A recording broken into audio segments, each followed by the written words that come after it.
Sir, काल देवेंद्रजी म्हटले की उद्धव ठाकरे कायम शत्रू, आमचे काही शत्रू नाही, राजकारणात कोणी शत्रू आणि कोणी मित्र नसतो. हे खरं आहे. महाराष्ट्राच्या राजकारणात म्हणाल तर एक कायम आम्ही एक संस्कार आणि संस्कृती पाळलेली. आम्ही निवडणुका एकमेकांच्या विरुद्ध लढलो, एकमेकांचा पराभव करण्याचा प्रयत्न केला.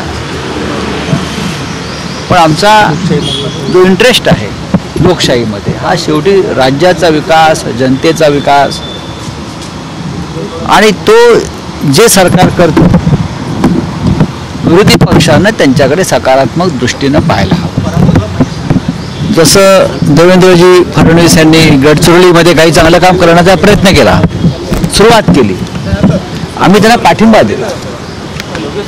एक परंपरा या राज्याला, यशवंतराव चव्हाण असतील, बाळासाहेब ठाकरे असतील, वसंतराव नाईक असतील, फार मोठी परंपरा राज्याला आहे की व्यक्तिगत शत्रुत्व न ठेवता राजकारण केलं पाहिजे.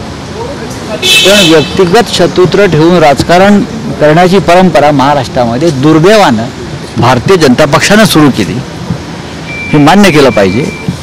आपल्या राजकीय शत्रूंना, राजकीय विरोधकांना खोटे गुन्हे, खोटे खटले दाखल करून त्यांना तुरुंगात टाकायचं, ईडी, सीबीआय, पोलिसांचा वापर करायचा, ही परंपरा महाराष्ट्रात कधीच नव्हती. ती परंपरा जर संपवणार असतील कोणी सध्याचे मुख्यमंत्री, तर ती या राज्याचं राजकीय वातावरण चांगलं राहावं यासाठी त्यासाठी फायदाच होईल. राव साहब, इन्होंने बताया कल देवेंद्र फडणवीस ने एक इंटरव्यू के दौरान शरद पवार को लेकर एक बयान दिया है उनके साथ आने को लेकर कि राजनीति में कोई भी दूर का नहीं होता है, कुछ भी चीज़ें जो है वो संभव हो सकती है. उद्धव ठाकरे जी वहाँ जा सकते हैं, अजित पवार यहाँ आ सकते हैं. नहीं, कौन कहाँ जाएगा, नहीं, कौन कहाँ जाएगा, कौन कहाँ आएगा, ये हमारे मित्र देवेंद्र जी नहीं तय करेंगे. अपनी अपनी पार्टी की एक भूमिका होती है, एक आइडियोलॉजी होती है. आपने हमारी पार्टी को जिस तरह से तोड़ा है, ये कौन सा आइडियोलॉजी में बैठा है भाई? जरूर कि महाराष्ट्र में एक परंपरा रही है कि हम किसी से व्यक्तिगत दुश्मनी नहीं करते राजनीति में, या एजेंसीज का मिसयूज करके किसी को जेल में डालो, किसी के फैमिली को तकलीफ दो.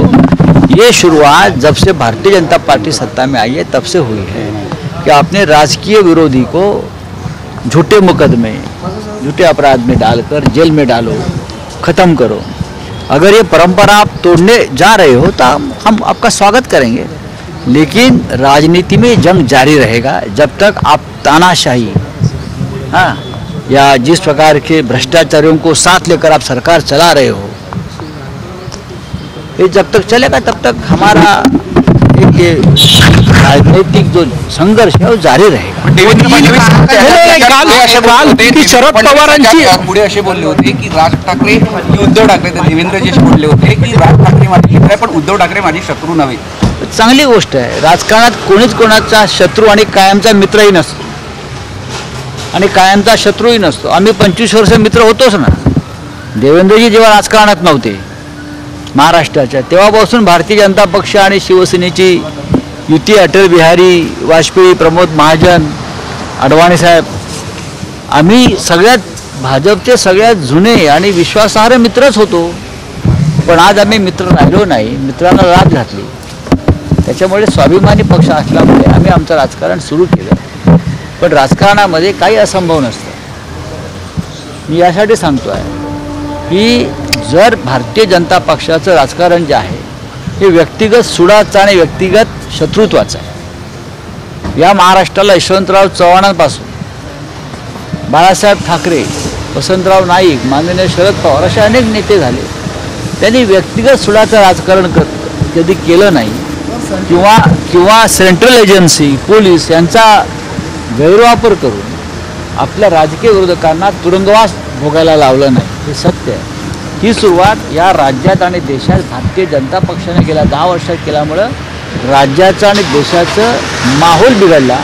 ते जर ते सुधारणार असतील, पर्यावरणाचा संतुलन करणार असतील या बिघडलेल्या, तर आम्ही त्यांच्याकडे पाहू की चांगलं राज्य करताय. काल अजित पुष्पगुच्छ विधानसभेत दिलेलं पुष्पगुच्छ देवेंद्रजींनी केलेले काल वक्तव्य बदलांचं नाही बदलाचं राजकारण मी करणार आहे हे आणि आता आपले केलेले पर्यावरणात बदल होत असेल तर काय संकेत समजायचे? नाही संकेत नाही आहे. महाराष्ट्रातलं राजकीय वातावरण हे गढूळ असू नये ही आमची पहिल्यापासून भूमिका आहे.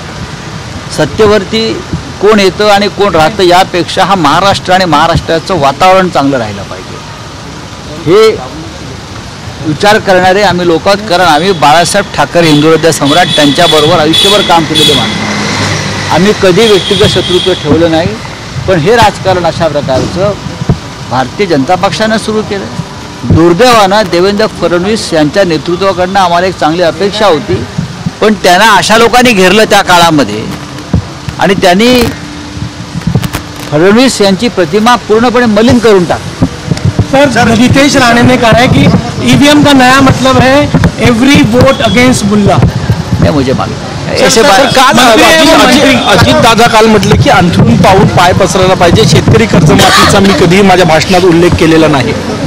शेतकरी कर्जमाफीचा उल्लेख त्यांच्या भाषणात केला नसला तरी भारतीय जनता पक्षाच्या जाहीरनाम्यात त्याचा उल्लेख आहे.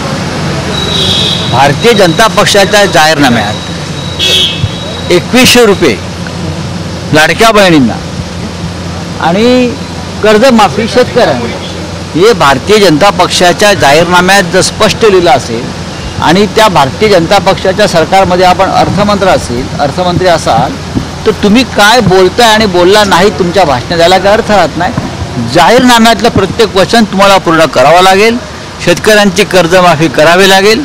लाडक्या बहिणींना 2100 रुपये द्यावे लागतील. शरद पवारांनी काल आरोप केला होता की 2 दिवसात बोलणी झाली असती तर हे चित्र झालं नसतं. कोण म्हणताय? त्यांनी तुमचं नाव पण घेतलं काल की बोलणी करण्यात संजय राऊत 18 दिवस वाया घालवले. बघा ते काय बोलतात त्यांच्याकडे फार लक्ष द्यायची गरज. हरियाणामध्ये आम्ही होतो का? हरियाणामध्ये काँग्रेस पक्षाबरोबर समोर कोणीच नव्हतं. ते एकटेच होते. मग हरियाणामध्ये का हारलात? अशा अनेक राज्यामध्ये जम्मू काश्मीरला का हारलात? महाराष्ट्रात काही लोक कोट शिवून तयार होते मुख्यमंत्री पदाचा. आम्ही नव्हतो त्याच्यामध्ये. शिवसेना हा महाराष्ट्रातला एक प्रमुख पक्ष आहे. प्रादेशिक पक्ष आहे. काँग्रेस राष्ट्रीय पक्ष आहे. बरं पश्चिम बंगालला काय शिवसेना होती का? होती का शिवसेना? मग अख्ख्या देशभरात तुमचा पराभव का होतो आहे? तिथं सर्वत्र आम्ही आहोत का? तिथं सर्वत्र संजय राऊत आहेत. विजय वडेट्टीवार स्वतः त्या बैठकांना हजर असायचे होते ना. स्वतः आघाडीमध्ये समन्वयाची आणि तडजोडीची भूमिका स्वीकारावी लागते आणि आघाडीमध्ये जे ही भूमिका स्वीकारत नाहीत त्यांना आघाडीमध्ये राहण्याचा अधिकार नसतो.